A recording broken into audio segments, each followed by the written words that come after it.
ఈరోజు startup funding గురించి, minimum viable product MVP గురించి, అలాగే ఏంజల్ ఇన్వెస్టార్స్, వెంచర్ క్యాపిటలిస్ట్ ఎవరు, వాళ్ళకి ఏం కావాలి, వాళ్ళు ఎలా వర్క్ చేస్తారు అనేది తెలుసుకుందాం. మీరు ఎంటర్ప్రీనియర్ మైండ్ సెట్ కలిగి ఉన్నారు. ఒకరి కింద జాబ్ చేయడం ఇష్టం లేదు. మార్కెట్ని బాగా స్టడీ చేసి ఒక ప్రాబ్లంకి సొల్యూషన్ తీసుకురావాలనే ఆలోచనతో ఒక స్టార్టప్ కంపెనీ పెట్టాలని ప్లాన్ చేశారు. సో ఇప్పుడు మీ దగ్గర ఒక ఐడియా ఉంది. దాంతో మీరు స్టార్టప్ కంపెనీ పెట్టి బిజినెస్ చేయాలని అనుకుంటున్నారు. దానికి మీకు పెట్టుబడి కావాలి. ఇన్వెస్టార్ని అప్రోచ్ అయ్యే ముందర ఫస్ట్ మీరు ఆ ప్రోడక్ట్ని టెస్ట్ చేయాలి. సో టెస్ట్ చేయాలి అంటే ఫస్ట్ మీరు MVP అనేది తయారు చేయాలి. మీరు అనుకున్న ప్రోడక్ట్ యొక్క బేసిక్ వర్జన్ మార్కెట్లోకి రిలీజ్ అవుతే మీరు అనుకున్నట్టు ఇది వర్క్ చేస్తుందా లేదా అని చెక్ చేయడం అన్నమాట. టైం ఉంటే నేను MVP గురించి కూడా ఆడియో చేసే ప్రయత్నం చేస్తాను. సో ఈ MVP చేయాలి అంటే మీకు కొంత మనీ కావాలి. ఈ మనీ ఎలాగోలా ఏర్పాటు చేసుకోవచ్చు. ఒకటి మీ సేవింగ్స్ అకౌంట్లోంచి పెట్టుబడి పెట్టాలి, లేదా ఫ్యామిలీ, పేరెంట్స్ నుంచి, రిలేటివ్స్ నుంచి అడిగి తీసుకోవచ్చు, లేదా ఫ్రెండ్స్ని కూడా అడగచ్చు. ఇవన్నీ కుదరకపోతే పర్సనల్ లోన్ కూడా తీసుకోవచ్చు, నో ప్రాబ్లం. బిజినెస్ లోన్ కూడా తీసుకోవచ్చు, కాకపోతే కొంచెం మీ బ్యాక్గ్రౌండ్ చాలా స్ట్రాంగ్గా ఉండాలి. లైక్ మీరు IIM, IIT ఇలాంటి ఇన్స్టిట్యూట్స్లో PG చేసి ఉండాలి. ఇవన్నీ కాదు, కుదరట్లేదు అంటే అప్పుడు ఏంజల్ ఇన్వెస్టార్స్ని వెతకడం మొదలుపెట్టాలి. మీరు ఏ ప్రోడక్ట్ అయితే రిలీజ్ చేస్తున్నారో ఆ ఇండస్ట్రీలో ఇంట్రెస్ట్ ఉన్న ఇన్వెస్టార్స్ ఖచ్చితంగా మీకు హెల్ప్ చేస్తారు. అలాంటి వాళ్ళని పట్టుకోండి. సో మీకు ఒకసారి ఇన్వెస్ట్మెంట్ వచ్చిన తర్వాత MVP అనేది తయారు చేసి మార్కెట్లో రిలీజ్ చేసి చెక్ చేసుకోండి అది వర్క్ చేస్తుందా లేదా అనేది. ఇక్కడ మీరు ఒక వర్డ్ విని ఉండొచ్చు, ఏంజల్ అని. ఏంజల్ అంటే దేవదూత. ఇక మీకోసం దేవుడే పంపించినట్టుగా వస్తారు. స్టార్టప్ కంపెనీస్లో ఎర్లీ స్టేజ్ ఇన్వెస్ట్మెంట్స్ చేస్తూ ఉంటారు, ఎర్లీ స్టేజ్ ఫండింగ్.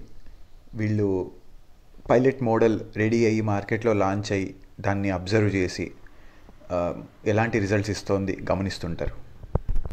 వీళ్ళు ఆ పర్టికులర్ ఏరియాలో ఎక్స్పర్ట్స్ అయి ఉంటారు. ఎగ్జాంపుల్, ఫైనాన్షియల్ ఇన్వెస్టర్స్ ఆ పర్టికులర్ ఫీల్డ్లో మాత్రమే ఇన్వెస్ట్ చేస్తూ ఉంటారు, ఎందుకంటే వాళ్ళకి ఫైనాన్స్ మీద మంచి గ్రిప్ ఉంటుంది కాబట్టి. సో అలాంటి వాళ్ళని చూసి వెళ్ళి కలిసి మాట్లాడి చెప్పండి, పలానా ప్రోడక్ట్ ఉంది, పలానా రోజున మేము లాంచ్ చేయాలనుకుంటున్నాము, సో దీనికి పలానా ఖర్చు అవ్వచ్చు, పెట్టుబడి కావాలి అనేసి. If in case me luck బాగుండి ఆయన ఇన్వెస్ట్ చేస్తే ఆయన మీ నుంచి ఎక్స్పెక్ట్ చేసేది కొన్ని ఈక్విటీ షేర్స్. సో ఇక్కడ మీరు ఇన్వెస్టార్ నుంచి ఏమీ ఎక్స్పెక్ట్ చేయడానికి ఉండదు ఎక్సెప్ట్ మనీ. బికాజ్ ఐడియా మీది, ఆలోచన మీది. ఆయన మీకు ఆర్థికంగా సహాయపడతారు అండ్ ఈక్విటీ కోరుకుంటారు, ప్రాఫిట్లో షేర్ కోరుకుంటారు. ఆయన కష్టపడి పనిచేయాలని మీరు కూడా కోరుకోకూడదు. ఇక్కడ ఒక క్వశ్చన్ వస్తుంది, ఈ ఇన్వెస్ట్మెంట్ రౌండ్లో ఎంత పర్సెంటేజ్ ఆఫ్ ద షేర్స్ వెళ్ళిపోతాయి అనేసి. ఒక 20% అయితే మీరు పక్కన పెట్టుకొని ఉండాలి. మీరు ఒకవేళ మెంటర్షిప్ కోరుకుంటే, ఎక్స్పీరియన్స్ కోరుకుంటే, అసలు మాకేమీ తెలీదు, మాకు కంప్లీట్ గైడెన్స్ కావాలి, కంప్లీట్ సపోర్ట్ కావాలి అనుకుంటే ఇంకా 20% మించి కూడా షేర్స్ వెళ్ళిపోయే ఛాన్సెస్ ఉంటాయి. ఇప్పుడు ఒకటి గుర్తుపెట్టుకోవాలి, మీ కాన్ఫిడెన్స్, మీ ఐడియాస్, మీ క్యాపబిలిటీస్ చూసి మాత్రమే ఇన్వెస్ట్ చేస్తున్నారు. ఇన్వెస్టర్ అయినా, ఫాదర్ మదర్ అయినా, ఫ్రెండ్స్ అయినా, ఎవరైనా మీ మీద నమ్మకంతోనే ఇస్తారు. ఆ నమ్మకాన్ని నిలబెట్టుకోవాలి. సో మీరు అనుకున్నట్టు ప్రోడక్ట్ రెడీ చేశారు, మార్కెట్లో లాంచ్ చేశారు, టెస్టింగ్ అవుతోంది, ఇక్కడ మీరు నోటీస్ చేయాల్సింది ఏంటంటే మీరు అనుకుని తెచ్చుకున్న ఈ అమౌంట్లో ఎక్కువ శాతం దీనికే వెళ్ళిపోతుంది. సో ఎక్కడెక్కడ ఖర్చు అయిపోతుంది అంటే, ఒకటి ప్రోడక్ట్ డెవలప్మెంట్ కాస్ట్కి, రెండోది దాన్ని స్కేలప్ చేయాలంటే మార్కెటింగ్ చేయాలి. సో మార్కెటింగ్ కాస్ట్కి, థర్డ్ థింగ్ మీతో కలిసి పనిచేసిన ఎంప్లాయీస్కి జీతాలు ఇవ్వాలి.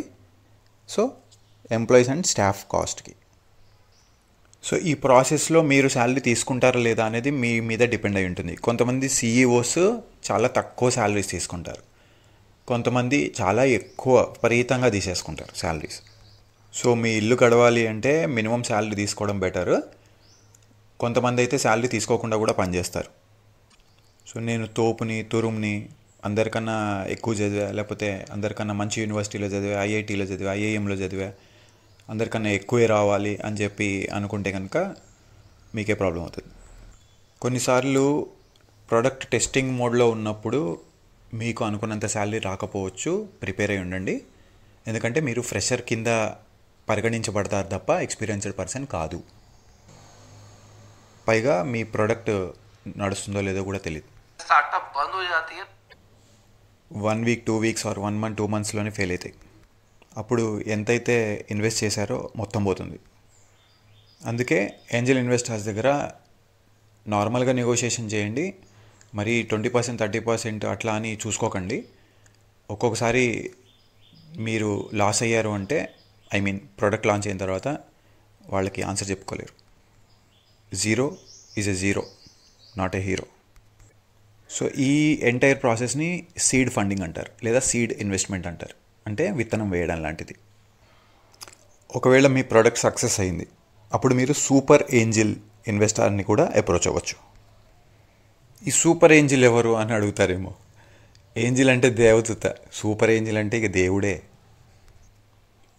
ఏంజిల్ ఇన్వెస్టర్ సీడ్ ఫండింగ్ 15 లక్షలు 20 లక్షలు మాత్రమే చేస్తారు. అది కూడా app development, web development, product launching etcetera అనుకుందాం. లేదా marketing and other branding related expenses అనుకుందాం. అదే సూపర్ ఏంజిల్ అయితే మీకు 1 కోటి 2 కోట్లు 3 కోట్లు కూడా పెట్టుబడి పెట్టే అవకాశాలు ఉంటాయి. ఎందుకంటే మీరు బ్రాంచ్ పెట్టాలి, డిఫరెంట్ లొకేషన్స్లో పెట్టాలి, ఎంప్లాయీస్ని రిక్రూట్ చేసుకోవాలి, చాలా ఉంటాయి. కాబట్టి మీరు డైరెక్ట్గా దేవుడి దగ్గరికి వెళ్ళినా, సూపర్ ఏంజిల్ దగ్గరికి వెళ్ళినా, సీడ్ ఫండింగ్ ఎవరు చేశారు, ఎంత చేశారు, వాళ్ళకి బిజినెస్కి సంబంధం ఏంటి, వాళ్ళు ఎన్ని షేర్స్ తీసుకున్నారు, ఇవన్నీ కూడా క్వశ్చన్స్ వస్తాయి. సూపర్ ఏంజిల్కి చాలా నాలెడ్జ్ ఉంటుంది.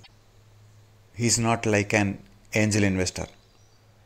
వాళ్ళు తోపులు తురుములు అయి ఉంటారు ఇండస్ట్రీలో. ఎగ్జాంపుల్, మీరు ఎడిటెక్ యాప్ డెవలప్ చేయాలి, ఆ ప్రోడక్ట్తో మార్కెట్లోకి వెళ్ళాలి.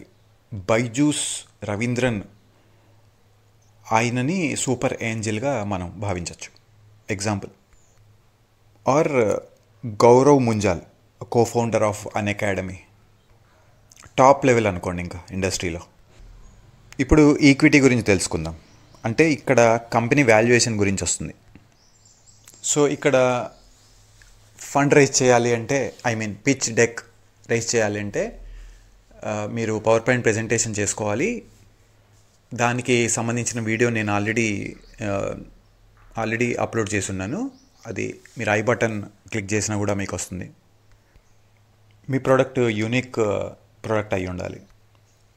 ఐడియాస్ ఎవరికైనా వస్తాయి, కాకపోతే ఆ ఐడియాలో క్వాలిటీ, క్వాంటిటీ, టేస్ట్, కలర్ అన్నీ ఉండాలి. అంటే రంగు, రుచి, చిక్కదనం. అప్పుడైతేనే ఆ ఐడియా సక్సెస్ అవుతుంది. ఎవరు మీ ఐడియాని కాపీ కొట్టకుండా ఉండాలంటే పేటెంట్ రైట్స్ అట్లాంటి వాటికి మీరు అప్లై చేసుకోవాల్సి ఉంటుంది. సో ఐడియా బాగుంది, ఎవరు కాపీ కొట్టకుండా ఉండాలి అంటే మీకు పేటెంట్స్ కూడా వచ్చేసాయి. సో ఇప్పుడు ఏంటి అంటే ఎగ్జిక్యూషన్ ప్రాపర్గా లేకపోతే మొత్తం బిస్కెట్ అవుతుంది.